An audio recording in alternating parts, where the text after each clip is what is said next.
So we had a huge urban reform effort in the U.S. where the federal government funded, tore down thousands, hundreds of thousands of homes in slums across the U.S. as they built the new freeways through them as well, and then rebuilt federal housing projects, state and federal housing projects to house the poor.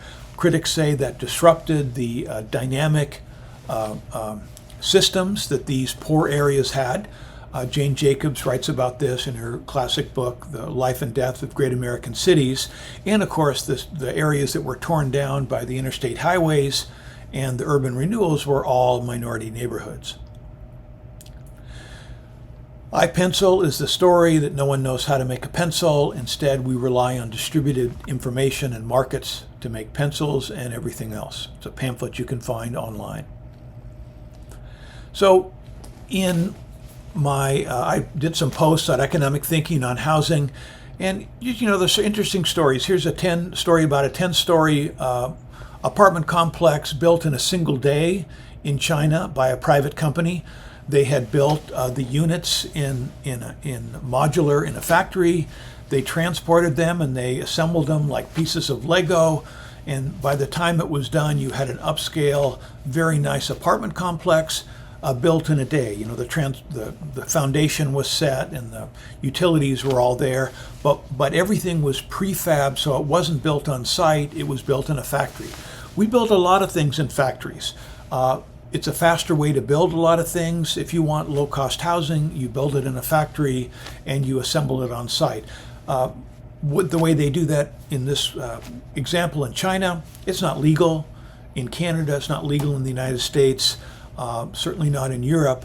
Without reform on the way you build houses, you can't build modular housing. So there's a whole set of notes on how you could facilitate modular, less expensive housing that is safe and better and giving access to lower income people. So this is an upscale place, but there's low income housing you can build similarly if it were legal. I was building modular housing when I was in college as a summer job for a company that was shipping concrete housing units up to Adak, a military base in Alaska, and everything was assembled up there. So, and I have posts on the history of housing in Vancouver. Why is housing so expensive in the city of Vancouver? Well, because we don't have as many building permits as you've had immigrants. So the population's increased, but restrictive housing policies have made it harder to build housing, more expensive to build houses. They can't get the permits. So therefore, the demand for housing has gone up with new immigrants. The supply of housing has not gone up as fast. So you have a ramp up in housing costs. That's the same in California, same in Washington State, and much of the country. If you don't have building permits that allow high density and new housing, then you have housing prices go up. It's not complicated, although reforming it is complicated. Looking at the history of this, I think, is helpful. I have other posts on economic thinking, on energy policy and economic inequality, energy being the debate topic for the Stoa League, and energy being how poor people get out of poverty around the world is getting access to energy, particularly electricity. So people often talk about a right to housing, and I would agree with that in a sense that you ought to have the right to build a house. If you have property, why not allow you to build a house? Or if you have a house on it and a bunch of open land, why not build a mother-in-law place, a separate housing on that? Well, that's been illegal in much of the country for decades and decades.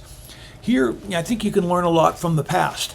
So Sears, the company, which young people may not have heard of, Sears and Roebuck, was one of the largest companies like Walmart in the century before. They sold 75,000 do-it-yourself mail-order homes between 1908 and 1939. So people would look in a catalog and decide on a house. They would order it. It would get shipped to them, and then they would have to assemble it on the site. So there's a shortage in the U.S., they say, of some 10 million affordable homes. Well, what if you let companies sell homes and install them? We don't allow that now. Those are restricted county by county for various reasons. I have a link here to Stand Together, which has a post on houses. Also, by the way, what we used to have incredible diversity of houses.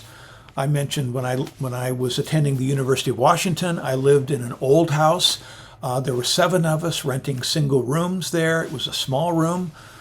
We shared 1 kitchen and 2 bathrooms, and in addition, an entire family lived in the same house, sort of walled off from us, with 3 children. And why don't we have more of that? Well, that house would be illegal to build now. It would be illegal to transform a house to that kind of density, but that house was built before the zoning laws came into Washington State.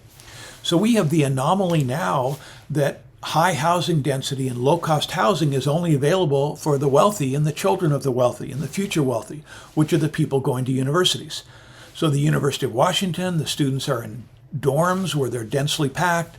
They're in sororities and fraternities that are self-managed, high-density housing for young people, but those same housing options aren't allowed, 10 blocks away, because zoning doesn't allow high-cost housing. Downtown used to have lots of single-room occupancy hotels. They were cheap hotels that people paid for, people who were often alcoholics, drug addicts, mentally ill, but they paid for their own housing. It wasn't perfect, but it was safer than being on the street. Those hotels have all been torn down, and new hotels like them are not legal because the regulators say, the advocates say, either you're going to get a nice place or you're not going to have any place at all. So instead, they're in tents on the streets. So you could think of a right to housing as a right for builders and property owners to build or print housing. We have the technology now to build huge numbers of housing dirt cheap. Icon is 3D printed homes. They can build houses in 8 days, hundreds of percent stronger, more environmentally friendly at a fraction of the cost of a traditional house, and that's for fancy houses. You can make others, low-income ones, much cheaper. So again, the technology to build housing, like the technology for clothing used to be expensive. Now it's made in factories and with machines, it's much less expensive. So we consume food, clothing, housing, energy. Now as children, our parents make decisions about our food and clothing. We learn skills, we learn how to create value for others. We produce goods and services. Now, critics could say, these market economies are bad. We used to have gift and exchange economies in tribal areas in Africa and around the world, indigenous peoples.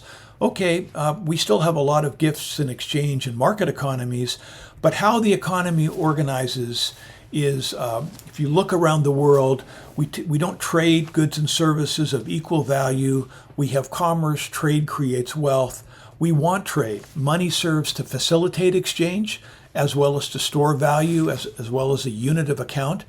Commodity money is money backed by real things like gold versus paper money or fiat money, which is, pictures of dead presidents and famous people who try to give value to a printed piece of paper, and that relies on the government not to print too much. So in Argentina and Venezuela and Zimbabwe, you have vast inflation because the government prints way too much. In the United States, we've had significant inflation as the government printed way too much money and distributed too much during the lockdown and the pandemic.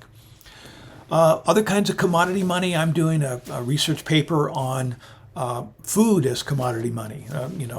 In U.S. prisons now, they have mackerel is used as money because they're not allowed to have paper money or gold. So a mackerel is about $1, and they buy and sell mackerels. They pay for things with a little container of a mackerel, a fish. But similarly, in the past, dried fish was used for money because it was long-lasting and protein-dense. But lots of things can be used for money. In a talk on money, you can have some of that history. In the founding era, they used tobacco as money. People paid their taxes and bought things with dried tobacco leaves.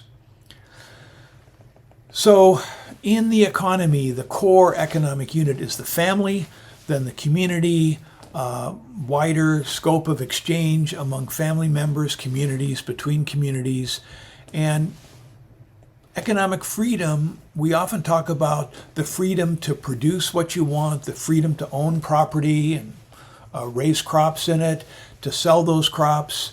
And the scope of trade as it expands, as people can trade further and further different distances, you have a further division of labor, and people specialize. People are more productive. Adam Smith talks about this, the benefits of trade and exchange.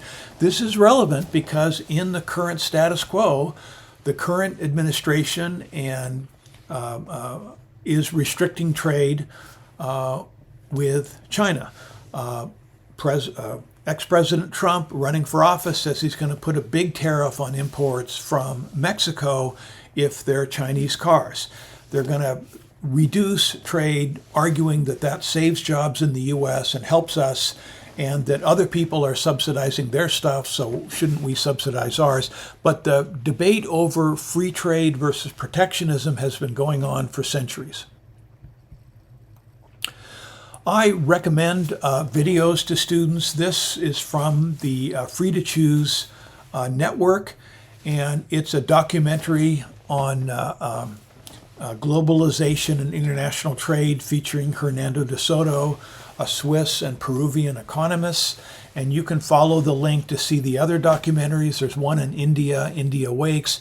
Highly recommended, and I usually show the first few minutes of this in my workshops for students. And I'm going to skip over that here. But you can find more about that at that link. I'm the co-author, the with author of The Complete Idiot's Guide to Global Economics. And these are videos I recommend, free or equal, about the incredible, stunning growth of Hong Kong. You can have freedom or equality of results, but you can't have both. The more that you try to make everyone equal through mandates or transfers, the more you slow the economy. And that's just a reality. You want justice, but trying to force inequality through fiscal transfers is problematic in a lot of ways. And that's more discussed in those documentaries. Hernando de Soto, with both The Ultimate Resource and The Power of the Poor, are videos I recommend. Also, for current events, Europe is in big trouble due to its debt. America is in big trouble due to its debt, that is, of having borrowed vast amounts of money and now having to pay more and more interest. You know, the interest on the U.S. debt is bigger than the whole military budget, expected to be in the coming years. How do we resolve those problems? For debaters, these are all things that you're going to have in debate topics. I think the Coolidge Foundation has a national debate contest on debt. And the video I show a part of is Globalization at the Crossroads. It's somewhat dated now, but because Africa and India and other countries are wealthier than they were 10, 15 years ago, but most of the world is still really, really poor. Much wealthier than it was, but still very poor. And what policies could help people in poor countries prosper? De Soto talks about the importance of economic oxygen, that is property rights, and clear legal institutions. Most people in the impoverished countries don't have access to a legal system the way we're used to. They rely on informal legal systems which aren't as helpful.